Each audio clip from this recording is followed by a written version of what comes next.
Welcome back to the glorious tubes of you and to the Disinformed podcast presents the Hogwarts School of Prayer and Miracles. I'm All right. Shane, I'm John. I'm Michael. and we have a very special guest here for this evening's festivities. For those who are familiar with the podcast and with the After Dark principle, we have recurring guest and our bandmate from Damn the Weather, Miss Sam. Hey, thanks for letting y'all. me do this ridiculousness with you. Yes, it's going to be fun, I'm sure. So, preamble not required, but John, do you have something you would like to apprise the Yeah. good folks listening? Oh, of? I sure do, brother Shane. Do it. Stupid. I didn't know if you guys were messing with me when you told me that was part of it. I was waiting to like start talking in a southern accent, and then you all yell at me and be like, "We're not really doing it." No, No, that's we are. 100% thing. If you are a voice actor or have done professional voice acting, would you please raise your hand? Oh, just you? Just you? Yeah, That's right. None strangely of us enough. are or except for Shane, none of us have done this professionally. I think we had a lot of fun with our prior fanfic, My Immortal, because a majority of us do not do cold reads. We do not do table reads, and we have never been paid for our voices in that regard. So, yeah, is that about to cover it? A little Make bit it there? sound so lewd and lascivious. I did Oh, some yes. drama. Oh, I've done We've drama. already That does- I clarified. visited the Drama. Shakespeare Festival in high school. Oh. So I don't mean to brag, but I'm pretty terrible. I see. Got that renaissance. All right. Well, I think that's pretty good, right? We can Yeah. jump in. We're on Yes, chapter absolutely. 3. It is chapter 3. But in case you were wondering, yes, we've got a podcast that escapes every Monday morning. You can find us on all your preferred podcast provider apps. We're here every Wednesday on the Tubes of You with this wonderful fanfic. And then every Friday we do Disinformed After Dark, 10 a.m. Mountain Time. So check in with us there. But And once a month, our band does a podcast. fine No one point. cares. No. Well, fine. I'm kidding. Yes. I'm kidding. One of us cares. I do. Yeah, Michael. Michael's the one that cares about Michael the doesn't band's watch podcast. anything. Sadly, our Band-Aid. All right, so here we go. Chapter 3. Hello, friends. I've struggled a lot about whether or not to keep going with this story, but with a lot of praying, my husband and I decided it's the right thing to do. We want our little ones to have good Christian literature to read.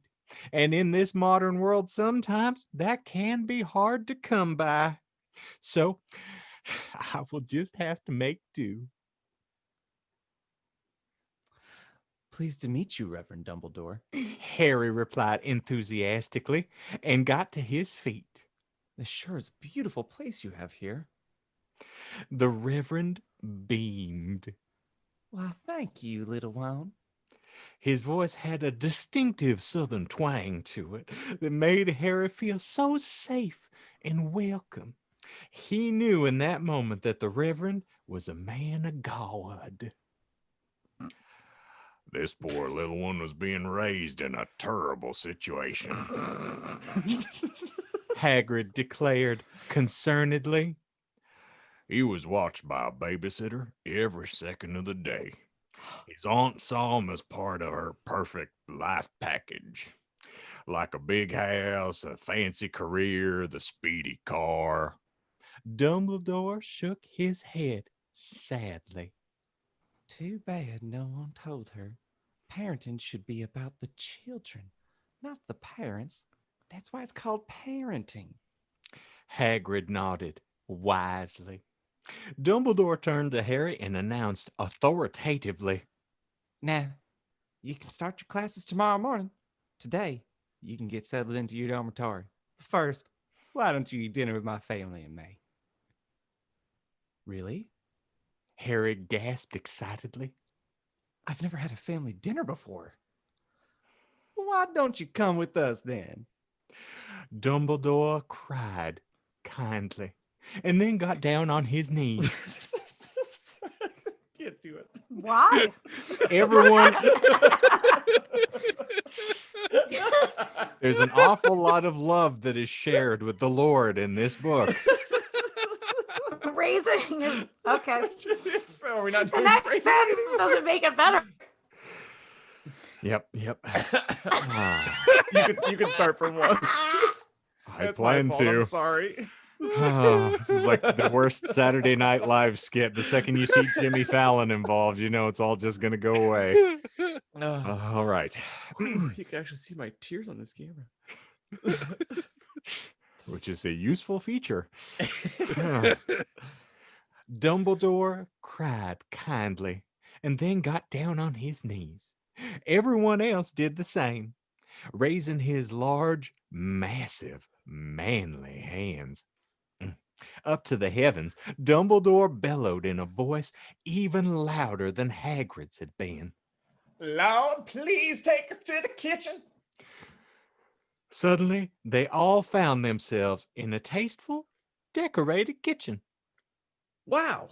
Harry shouted in awe. He was still getting used to the power of prayer. Sometimes we take the wonderful things the Lord gives us for granted, and it takes a newcomer to the fold for us to understand just how blessed we are. That was amazing. Hagrid smiled knowingly. God is an amazing guy. Why does Hagrid sound like Wilfred Brimley? That's the point. Yeah. You've asked the question and answered it all at once. Oh, it's me. It is indeed. Here, why don't you take the Hagrid line again? All right then. God is an amazing guy. He sure is. The Reverend's wife chuckled before getting down to her knees and raising her own hands upwards. Dear Lord, please set the table with the sky blue cloth and the Sunday dishes. And please give us biscuits, fried golden brown gravy, cream mashed potatoes, my great Eleanor's corn casserole, corn on the cob slathered in butter, and for dessert, some chocolate raspberry cookies. Amen. Could All think of of- about 1,000 desserts better than that, but sure. Let's start All there of- with the problems. All of these things appeared on the table exactly as the Reverend's wife had asked for them, masterfully prepared and delicious smelling. Harry's mouth dropped open. Truly, this woman was a real Proverbs 31 wife. Hermione. The Reverend summoned loudly. Dinner time. Immediately and with cheerful obedience, an 11-year-old girl in a pretty pink dress with a matching bow came running down the stairs. She ran over to her father and gave him the winning smile that daughters have. Welcome home, Daddy. She smiled and then turned to his wife. Can I help at all with dinner, Mommy? Oh, it's all prepared, thanks to God. Her mother retorted gracefully. Hermione nodded knowingly. Hermione, I would like you to meet Harry Potter, our new student at Hogwarts School of Prayer in Miraculous. Dumbledore introduced magnanimously. Harry, I'd like you to meet Hermione Granger, my beloved daughter. Pleased to meet you. Hermione responded sweetly, with an shy grin, not mentioning at all why she has a different last name than her father does. But Poor that's, That's her middle name. it's just one of Obvious. them Hermione things. Granger. You don't know about Saint Granger? Whew. All right. Harry could barely respond. This was the most beautiful young woman he had ever come across. Sorry. I'm just waiting. I'm waiting for the end of the paragraph. Go for it. Okay, sorry. So different from all the girls in public school who were focused on trying to be like the career woman they saw on The Sex in the City. The sex. This little one was the picture of innocence and godliness. Now, Dumbledore pronounced genially. Let's eat. As the holy mean women and little ones dug into the delicious manna the Lord had granted them, the conversation amongst the adults turned to darker topics.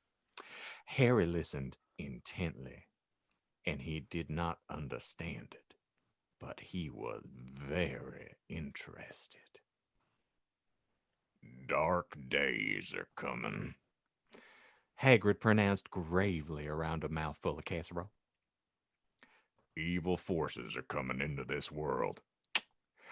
And the little ones at Hogwarts, they may be our last resort. Psalm 127:5. Dumbledore referenced solemnly, and the others around the table nodded knowingly. Hogwarts might be the last hope for the forces of good in this world. And that, friends and neighbors, is the end to chapter 3. Yeah, Okay. this is way better than my Immortal. I Yeah. am Michael, I'm sorry that I doubted you. Did I'm just so sorry. they specify in the earlier chapter how Hagrid's related to the family? No. No, He's just a random man that lives there. he Yeah. doesn't live with the family. He lives in a separate hut. That we'll Like you find do. out later. Yes. He but also has a works bristly for- thatch of manly hair. Oh, he works Oh, for they the described family. the like hamburger meat that Yeah, comes out so of it any shirt is- that he wears. It is like Hogwarts in that it is a school. It's not just the house. It's boarding But- school. Yes, it's a private school. School for right. privates, yes. Shane, if you can remember what's the pitch like at the beginning? She was reading Harry Potter and she liked it, but it was a little too Pagan. She didn't want her Yeah. children to turn into witches. Yes. That's right. Yeah. So I this is had one. in middle school, one of our teachers at the middle school would not allow anybody to read Harry Potter, and her children were not allowed to read Harry Potter. And I went to school with them all the way through. They were never allowed to read it. You couldn't pick it for book reports. She was an English teacher, and you couldn't pick Harry Potter. It The was strangest- like, yeah, the strangest part Terrible. about that is that one of her children is addicted to heroin now and is dead. I mean, could Or be. it was Drug addicted, addicted dead. evolutionist. And the other Reads one the Samuel Definitely think they're Dawkins. both Sells her body on Democrats, so it OnlyFans. didn't do her much good. Oof. There Well, we go. I suppose that will put a quick cessation to all of our cautionary tales at the end of this episode. But thank you all for being here for another stirring installment of the Hogwarts School of Prayer and Miracles. And we are always happy to have you here. So please keep checking in every Wednesday. We'll keep delivering them for you. And so, for the Disinformed podcast, I'm Shane. I'm John. I'm Michael. And Now Sam. we are very happy to have you all here. And y'all better remember, you better pray.